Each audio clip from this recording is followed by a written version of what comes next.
રાજા દિલીપે એના સમસ્ત જીવનમાં કોઈ પણ સારું કાર્ય કર્યું હોય, કોઈ પણ એવી સુંદર સેવા કરી હોય તો એ કેવલ અને કેવલ ગૌ સેવા છે,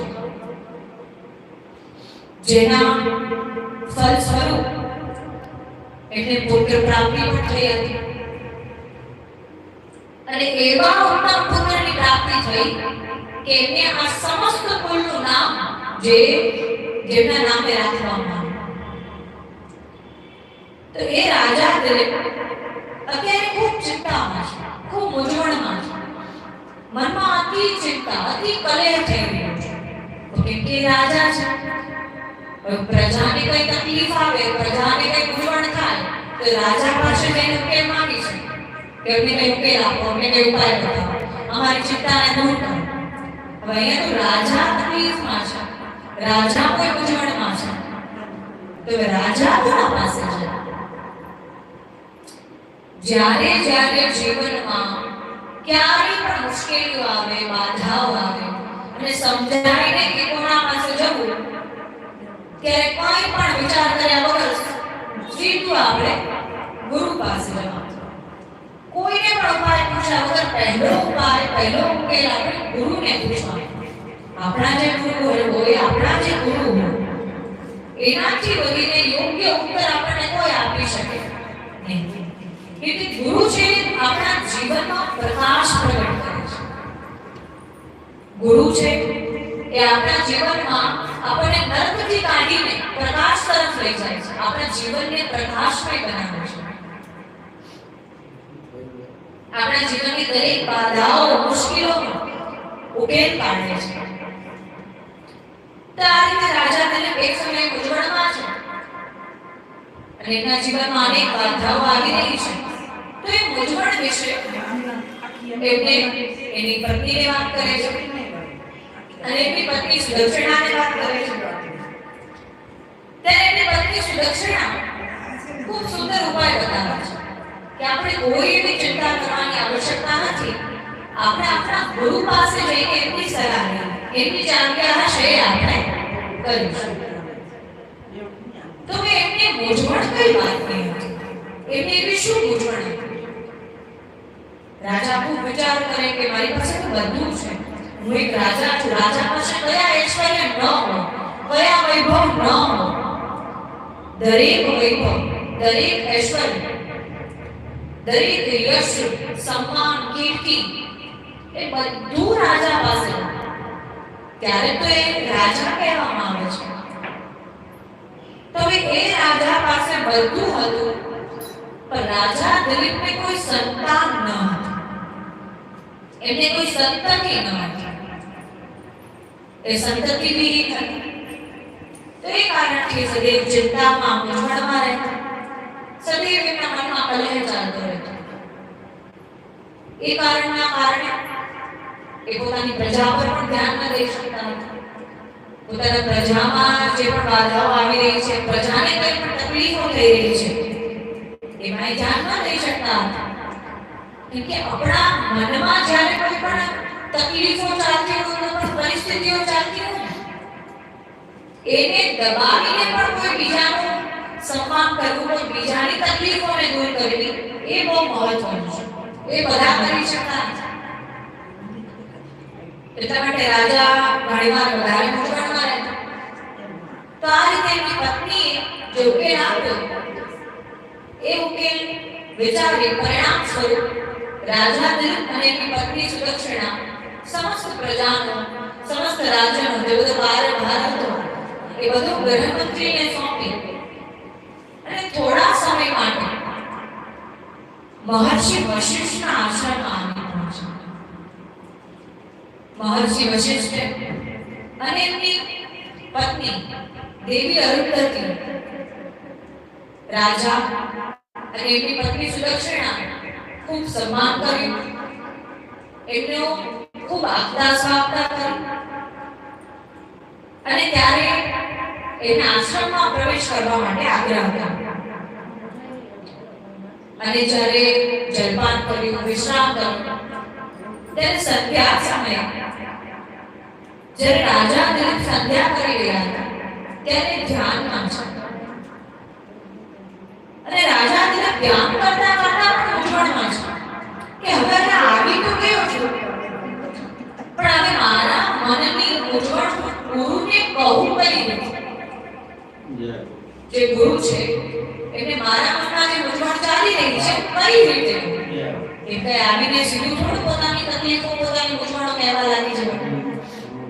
તેમના મનમાં સંકોચ હતો, સંશય ન હતો. એમને એ વાતની નિશ્ચિતતા હતી કે મારા ગુરુ પાસે આવી ગયો છું તો મને હવે બધી બાધાઓનું સમાધાન, બધી સમસ્યાઓનું સમાધાન મળી જશે. પણ એના મનમાં સંકોચ હતો કે હું કઈ રીતે કરું?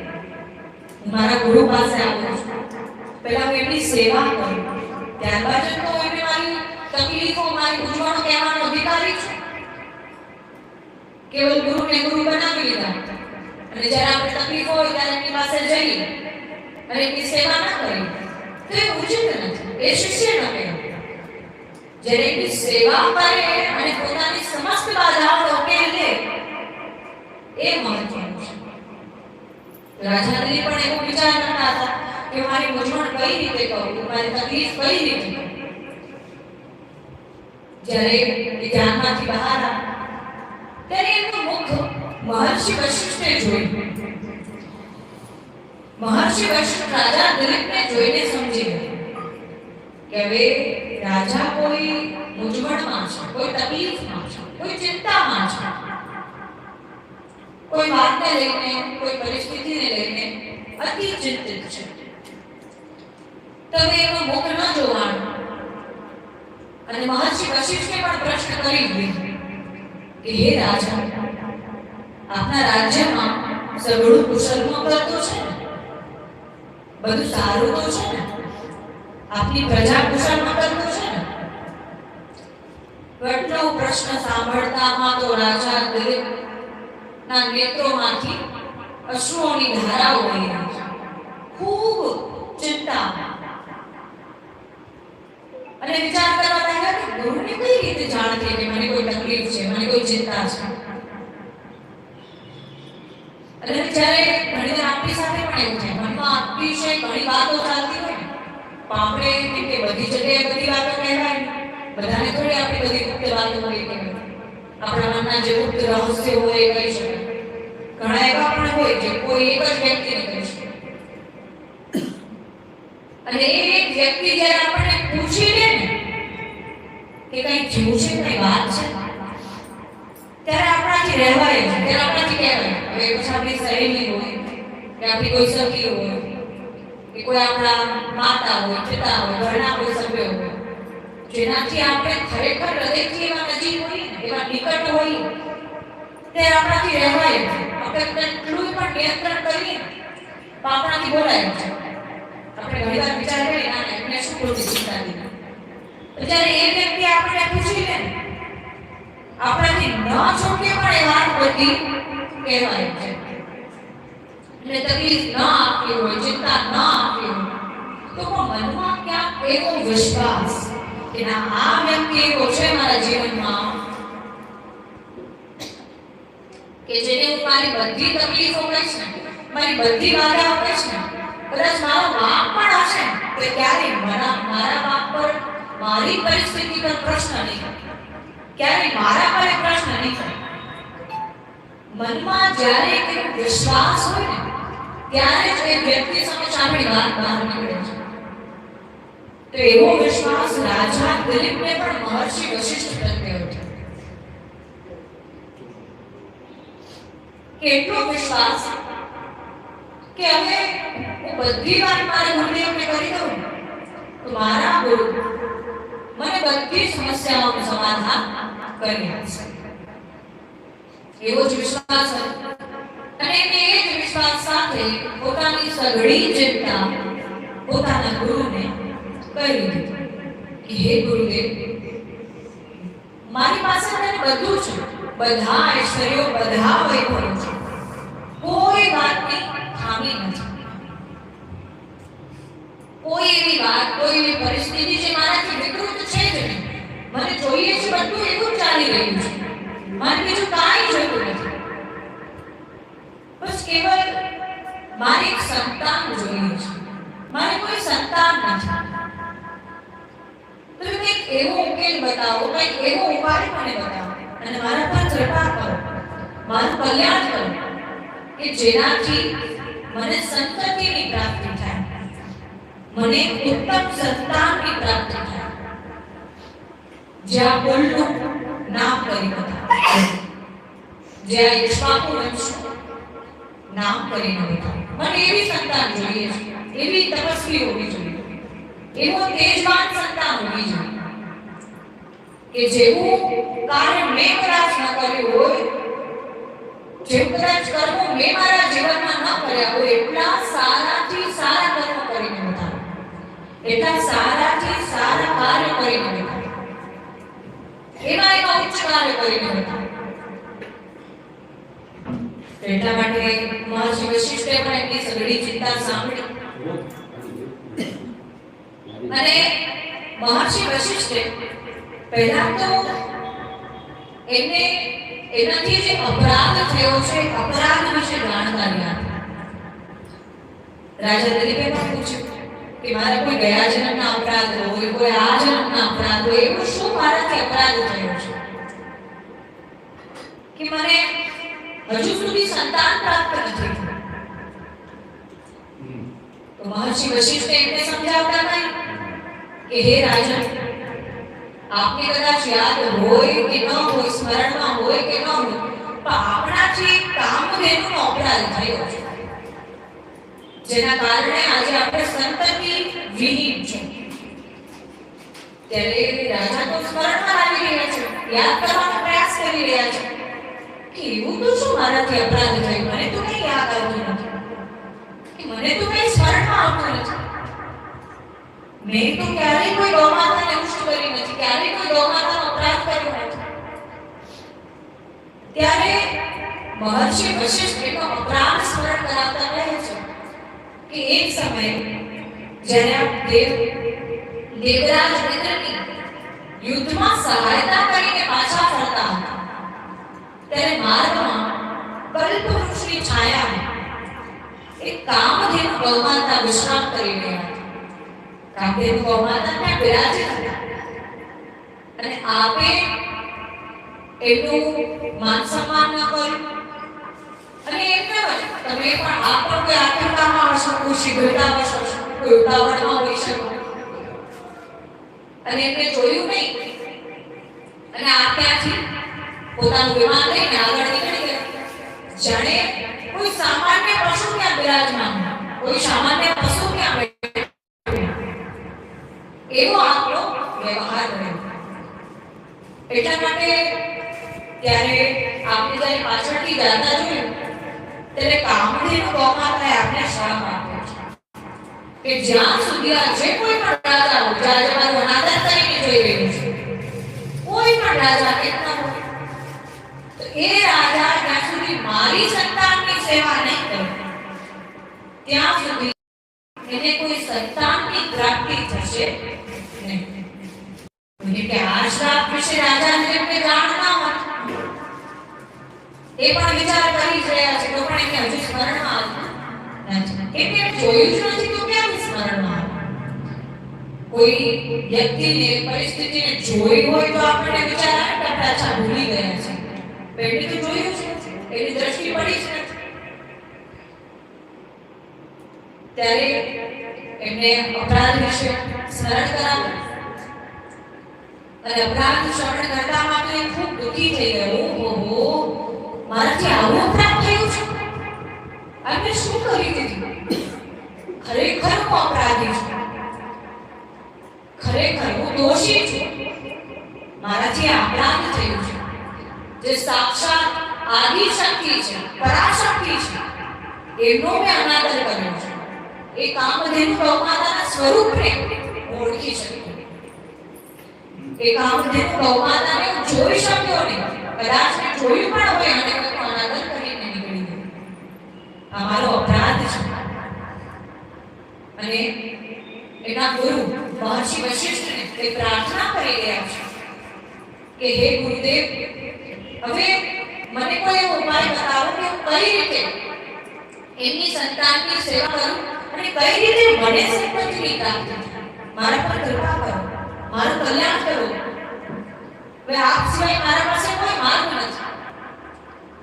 હવે આપ જ મારી દરેક ચિંતાને દૂર કરનારા છો. ત્યારે મહર્ષિ વશિષ્ઠે એમને કહ્યું કે હે રાજન, અહીં અમારા આશ્રમમાં જ એક કામધેનુ ગૌમાતાની પુત્રી નંદિની ગૌમાતા બિરાજમાન છે. તો આપ એ નંદિની ગૌમાતાની સેવા કરો અને જેનાથી નંદિની ગૌમાતા, કામધેનુ ગૌમાતા આપના પર પ્રસન્ન થશે અને આપને ઉત્તમથી ઉત્તમ સંતાનની પ્રાપ્તિ કરાવશે. એવું એમને સમજાવ્યું. રાજા દિલીપ તો તૈયાર થઈ ગયા કે હા, હું તો તૈયાર છું કે હું નંદિની ગૌમાતાની સેવા ખૂબ ભાવ અને ખૂબ શ્રદ્ધા સાથે કરીશ, ખૂબ લાગણી અને સ્નેહ સાથે કરીશ. આપનો આશીર્વાદ સમજીને એમને હું પ્રાપ્ત કરીશ અને ત્યારબાદ એમની સેવા કરીશ. ત્યારે નંદિની ગૌમાતાને મહર્ષિ વશિષ્ઠે રાજા દિલીપને આપી અને ત્યારે રાજા દિલીપ પોતાની પત્ની સુલક્ષણા સહિત નિત્ય એ નંદિની ગૌમાતાની સેવા કરવા લાગ્યા. સેવા એટલે એવી દ્રઢ સેવા કે જે કદાચિત જ ઇતિહાસોમાં કોઈ રાજાએ કરી હશે. એવી અદ્ભુત સેવા, એવી દ્રઢ સેવા કે રાજા દિલીપ સિવાય કદાચિત જ કોઈ એવા રાજા હશે કે જેમને કોઈ ગૌમાતાની સેવા કરી હશે. એવી અદ્ભુત સેવા. નિત્ય ગૌમાતાની પૂજા આરતી કરે, એના સ્મરણથી પોતાની દિનચર્યાની શરૂઆત કરે, પોતાની દિનચર્યા એમના નામ સ્મરણથી પ્રારંભ કરે. નિત્ય એને ભોજન કરાવે, એના માટે મીઠી મીઠી ઘાસ શોધીને લાવે, એના માટે તૃણ શોધીને લાવે, એને ભાવે એવું ભોજન કરાવે. નિત્ય ગૌમાતા પ્રાતઃકાળ જાગે એ પહેલા જ એમની સેવા કરવા માટે જાગે છે અને રાત્રિમાં સૂવે ત્યારબાદ રાજા દિલીપ અને એમની પત્ની ત્યાં વિશ્રામ કરે. આવી દ્રઢ અને અદ્ભુત સેવા કરતા. તો નંદિની ગૌમાતાની સેવા કરતા કરતા લગભગ 21 દિવસ વીતી ગયા. એટલી અદ્ભુત સેવા કરતા કે ગૌમાતા પણ પ્રસન્ન રહેવા લાગ્યા. જાણે હવે એમની સેવાથી પ્રસન્ન હોય. ત્યારે એક સમયે રાજા દિલીપ નંદિની ગૌમાતાને વનમાં ચરાવવા લઈ ગયા. એમની પત્ની સુલક્ષણા જ્યારે પ્રાતઃકાળ જ્યારે વનમાં ચરાવવા માટે લઈ જાય ત્યારે એમને ડૂબવા જતી. અને જ્યારે સાયંકાળ થાય, જ્યારે સંધ્યા સમય થાય અને પાછા ફરવાનો સમય થાય ત્યારે એમને લેવા પણ જતી. એ પણ એવી ભાવ સાથે સેવા કરે. એના મનમાં પણ એક જ ભાવ કે મને ઉત્તમથી ઉત્તમ સંતાનની પ્રાપ્તિ થાય. ત્યારે એક સમયે રાજા દિલીપ જ્યારે નંદિની ગૌમાતા ચરાવવા માટે વનમાં લઈને ગયા ત્યારે એમને એક થાક લાગ્યો. સવારથી સાંજ સુધી ત્યાં વનમાં રહેવાનું. તો એને થાકીને એક વૃક્ષની છાયામાં બેસી ગયો અને ત્યાં પ્રકૃતિની શોભાને જોઈ રહ્યા છે. તો એમને વિચાર આવે કે અહીંયા ક્યાં કોઈ એવું કોઈ જંગલી પ્રાણી છે નહીં આસપાસ. તો ભલે અહીંયા ગૌમાતા આપણે ફરે આસપાસ ચરે છે. ત્યાં હિરણી ને બધા હતા, બીજા પશુઓ એમની આસપાસ હાલચાલ છે. તેવા વિચારથી એ પ્રકૃતિની શોભા નિહાળવામાં આવે વ્યસ્ત થઈ ગયો. કેટલા સુંદર સુંદર વૃક્ષો છે, કેટલા સુંદર સુંદર એમાં ઉગેલા પુષ્પો છે. એ વૃક્ષોમાં પણ કેટલા સુંદર સુંદર ફળ ઉગેલા છે જે કેટલા મીઠા છે. અહીંયા કેટલા સુંદર સુંદર નાના નાના બધા ઝાડ ઉગેલા છે. ખૂબ સુંદર અત્યારે કુદરતી દ્રશ્ય દેખાઈ રહ્યું છે. ત્યારે કે પ્રકૃતિની શોભા નિહાળી રહ્યા છે. અને જોતે જોતામાં એને ખબર રહેતી નથી કે ગૌમાતા ક્યારે આગળ નીકળી જાય છે. નંદિની ગૌમાતા થોડા આગળ નીકળી જાય છે. એની દ્રષ્ટિમાં દેખાઈ પડતા નથી. અને જ્યારે નંદિની ગૌમાતા આગળ નીકળી જાય ત્યારે થોડી જ દૂર પહોંચે ત્યારે જે વનનો રાજા હોય તે વનરાજ સિંહ એમના પર આક્રમણ કરે છે.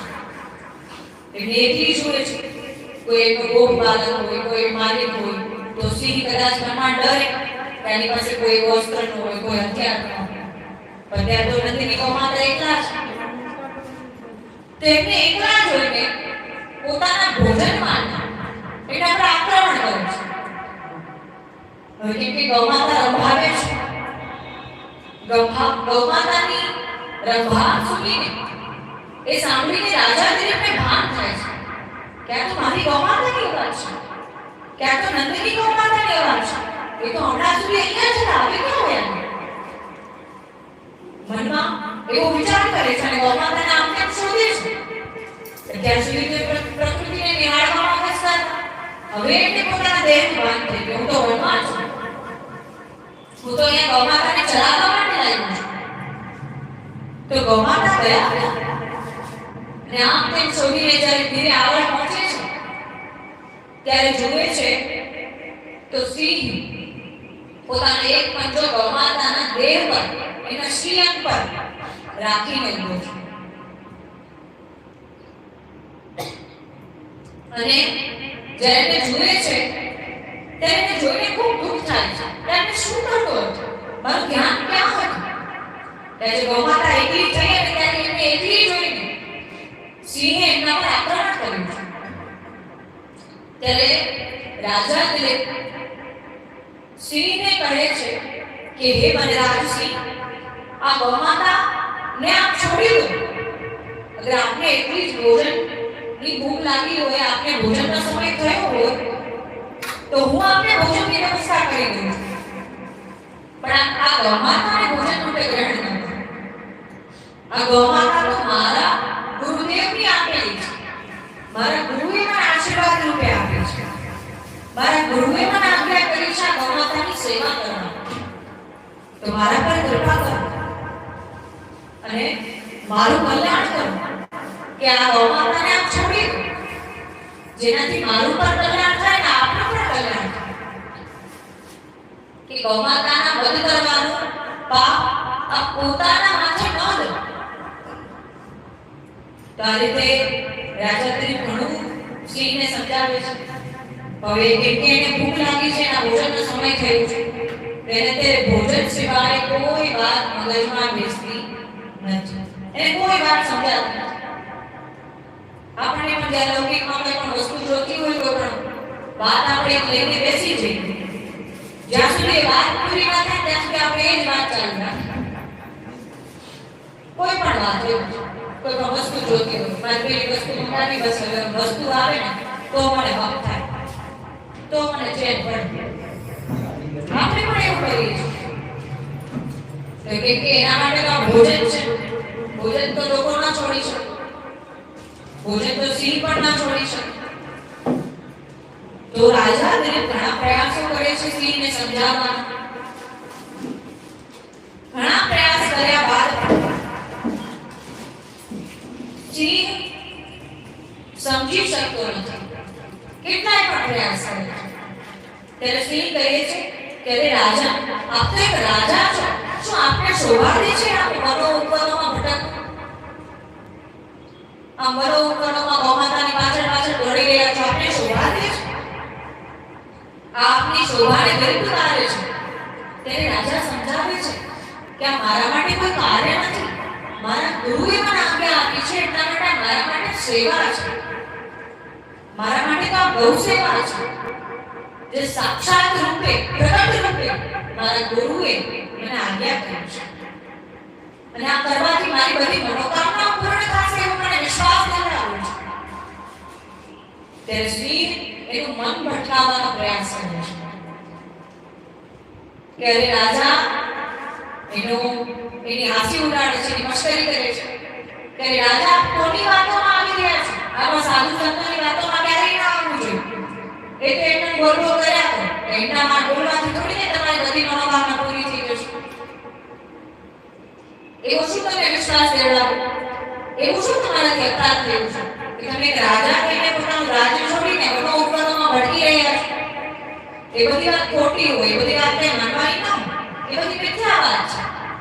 એ તો આપણે પ્રલોભન આપીને કે આપણી બધી મનોકામના પૂર્ણ થાય એવી આપણે પ્રલોભન, એવી આપણે લાલચ આપે છે કે એવી એક જે ગૌ માતા છે ને સચાવી જાય, બીજું કઈ વાત નથી.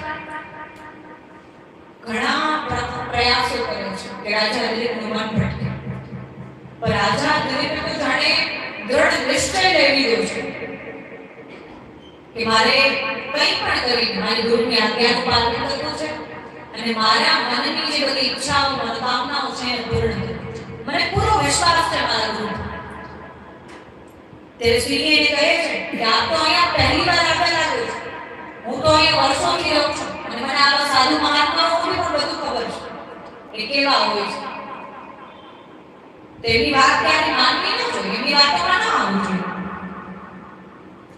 ત્યારે કહ્યું આપણે રાજા છે, હું અગર એક ગૌ માતાને ભોજન રૂપે લઈ લઉં, એનું ભક્ષણ કરી લઉં, તો આપ તો આવી હજારો ગૌ માતાઓનું દાન મહર્ષિ વશિષ્ઠને કરી શકે, પોતાના જે ગુરુ છે એને કરી શકે. એક ગૌ માતામાં શું પોતાના પ્રાણો દેવા પર તૈયાર થઈ ગયા છે. ઘણા પ્રયાસો કર્યા.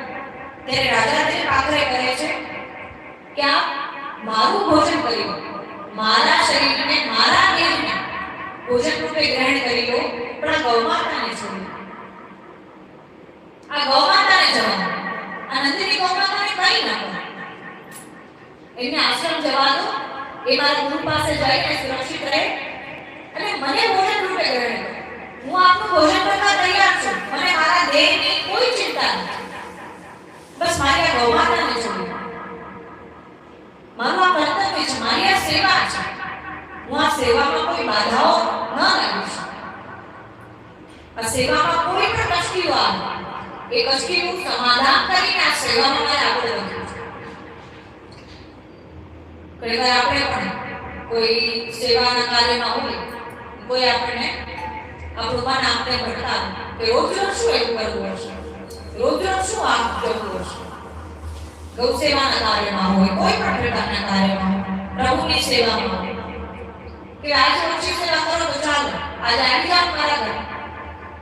ઘણા એવા આપણા કુટુંબીજનો હોય, ઘણા એવા મિત્રજનો હોય, એ પણ આપણી સેવામાંથી આપણને આપણું મન ભટકાવવાના પ્રયાસો.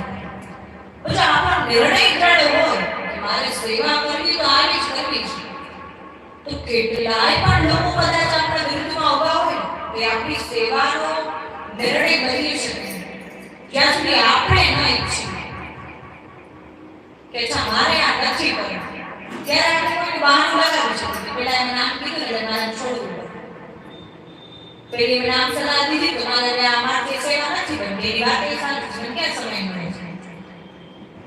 પણ જો આપણા મનમાં દ્રઢ નિશ્ચય છે કે મારે આ કરીને જ રહેવું છે, મને આ સેવા કરવાથી કોઈ રોકી શકે નહીં, એ પછી પ્રભુની સેવા હોય, ગૌ સેવા હોય, ત્યારે કેટલાય પણ લોકો આપણું મન ભટકાવીને આપણે હા હા કરીને આપણે આપણી સેવામાં લાગી એની મનમાં શાંતિ થઈ જાય, આ સામારી વાત માની તો એટલે એ પણ આપણે બારમાર મન ન ભટકાવે. તો રાજા દિલીપ કેટલોય પ્રયાસ કરે છે તો પણ સિંહ એનું મન ભટકાવી શકતો નથી. આખરે પોતાના પ્રાણ દેવા માટે તૈયાર થઈ ગયા, સિંહ એના નિર્ણયથી ટસથી મસ ન કરી શકે. એવો દ્રઢ નિર્ણય, એવો દ્રઢ નિશ્ચય કે મારે આ કરવું છે. પછી ભલે ને વનનો રાજા હોય એનાથી પણ લડવું કેમ ન પડે, પોતાની મૃત્યુ પણ કેમ ના આવી છે. તો આ રીતે સિંહે પણ ઘણા પ્રયાસો કર્યા, પણ રાજા દિલીપ પોતાના નિર્ણયથી ડગમગતા નથી. અને ત્યારે સિંહ કહે છે કે હું આપને ભોજન રૂપે કઈ રીતે કે મારું ભોજન તો ગૌમાતા છે, હું તો ગૌમાતાને ભોજન રૂપે કહીશ, હું તો આ ગૌને જ ભોજન કરવા માંગુ છું. આ ગૌને જ ભોજન રૂપે ગ્રહણ કરવા ઈચ્છે છે. મારા ભોજનનો વિચાર તો બદલી ન શકે. રાજા એને સમજાવે છે કે આપણે તો કોઈના દેહનું માંસ જોઈએ છે, આપણે તો કોઈનો દેહ જોઈએ છે. હવે પ્રાણી હોય કે દિવ્ય જીવ હોય, આપણે એનાથી શું છે? આપણે તો ભોજન આપણા સમય મળી રહ્યું છે.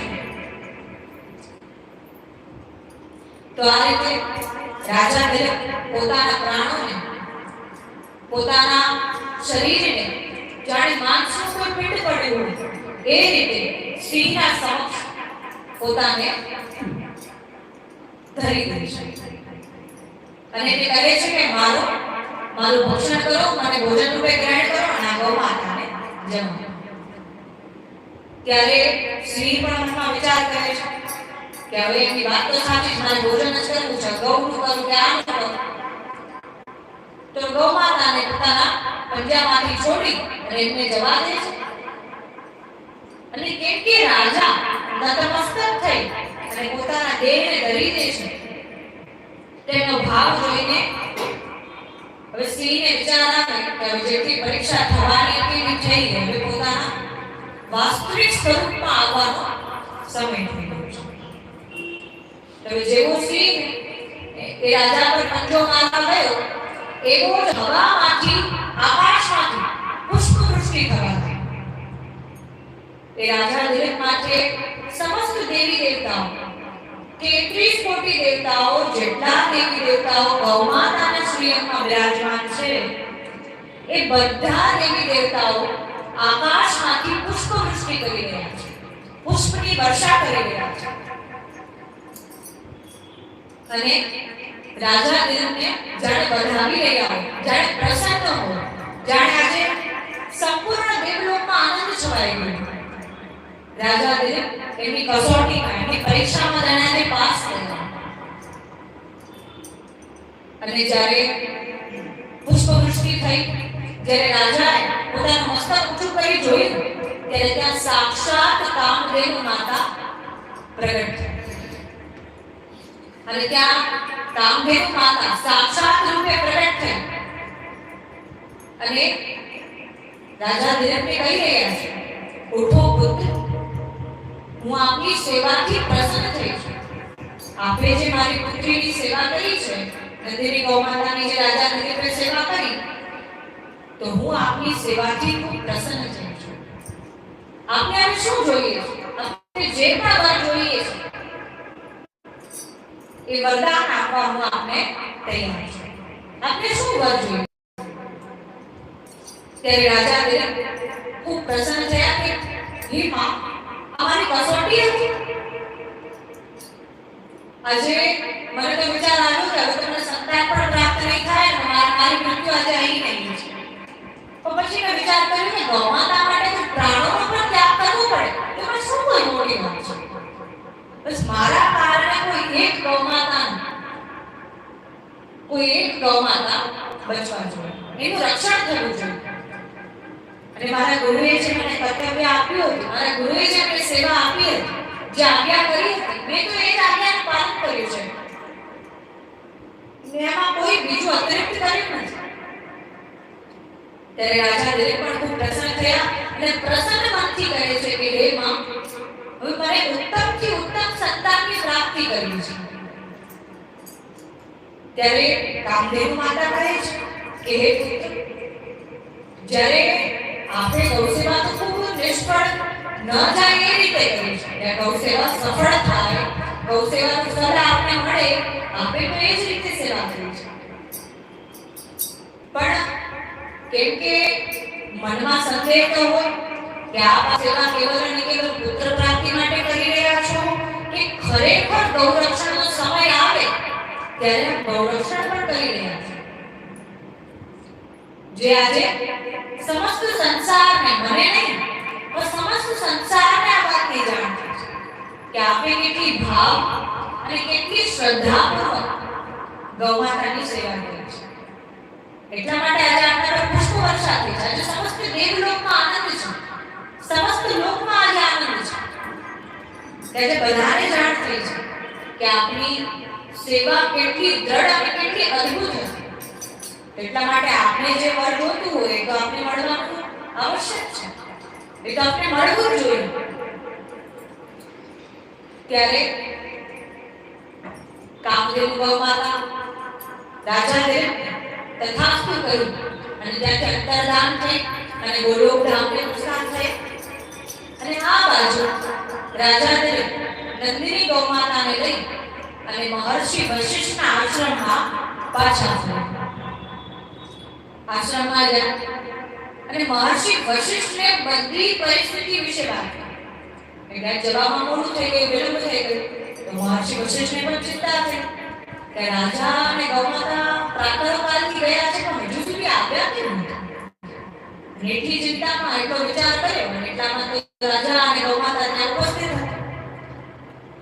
અને ત્યારે રાજાએ સમસ્ત પરિસ્થિતિ જેટલી સઘળી વાત થઈ એ બધી મહર્ષિ વશિષ્ઠને કહી અને કહ્યું કે આજે આ રીતે મારે કસોટી થઈ, આજે આ રીતે મને મારા વરદાનની પ્રાપ્તિ થઈ. ત્યારે મહર્ષિ વશિષ્ઠે કહ્યું કે હે રાજા, હવે આપનો ગૌ સેવા કરવાનો સમય અહીં પૂર્ણ થાય છે. હવે આપણે જેટલી સેવા કરવી એટલી થઈ ગઈ કે આપણે જે મનોકામના લઈને આવ્યા હતા, જે ઈચ્છા લઈને આવ્યા હતા, હવે તો ઈચ્છા પૂર્ણ થવાની છે, હવે તો મનોકામના પૂર્ણ થવાની છે. તેટલા માટે હવે આપના રાજ્યમાં પાછા કરો, આપની સમસ્ત ઈચ્છાઓ પૂર્ણ થાય, સમસ્ત મનોકામનાઓ પૂર્ણ થાય અને આપનું કલ્યાણ થાય. એવા આશીષ લઈ અને રાજા દિલીપ અને એમની પત્ની સુદક્ષિણા પોતાના રાજ્યમાં પાછા ફર્યા. અને જ્યારે પોતાના રાજ્યમાં પાછા ફર્યા ત્યારે થોડા જ સમયમાં રાજા દિલીપની પત્ની સુદક્ષિણા ગર્ભવતી થઈ અને થોડા નિશ્ચિત સમયમાં એના ઘરે સંતાનની ઉત્પત્તિ થઈ અને એને ઉત્તમથી ઉત્તમ સંતાનની પ્રાપ્તિ થઈ. એવી ઉત્તમ સંતાનની પ્રાપ્તિ થઈ કે એ સંતાનનો પણ જ્યારે ઉછેર થયો, એ બાળક જ્યારે મોટું થયું અને જ્યારે એ પણ એક રાજા બન્યો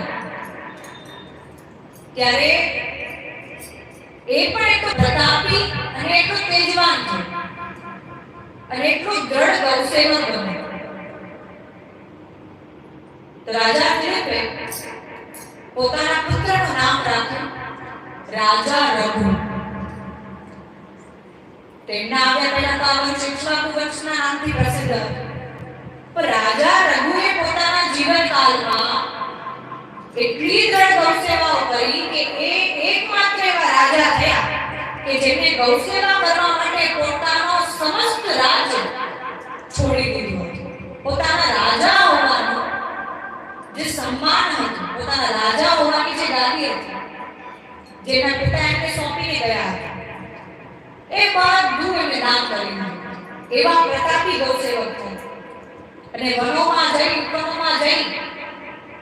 પોતાનું આશ્રમ કર્યું અને ત્યાં એમને ગૌસેવા કરી.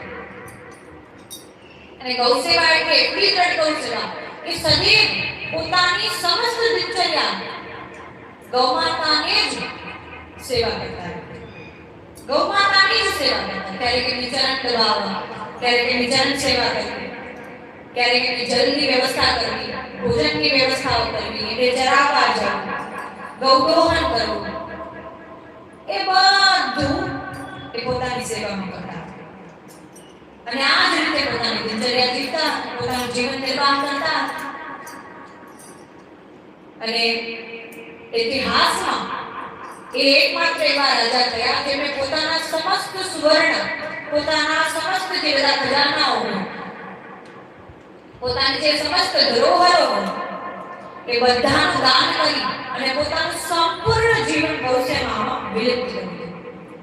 પોતે જાણે ગૌસેવામાં ધ્યાનમગ્ન થઈ ગયા કે હવે એમને ગૌસેવા સિવાય કઈ દેખાતું, એમને કઈ દેખાતું કે શું મારું રાજ્ય છે, હું ક્યાંનો રાજા છું, મારું કર્તવ્ય શું છે. એમને તો કેવલ એક કર્તવ્ય દેખાઈ રહ્યું છે કે જીવ માત્રનું કર્તવ્ય છે ગૌસેવા. મનુષ્ય માત્રનું કર્તવ્ય છે ગૌસેવા. ગૌસેવા સિવાય કઈ કર્તવ્ય નથી. તો આ રીતે રાજા દિલીપે પોતાના જીવનકાળમાં આ પ્રકારની ગૌસેવા કરી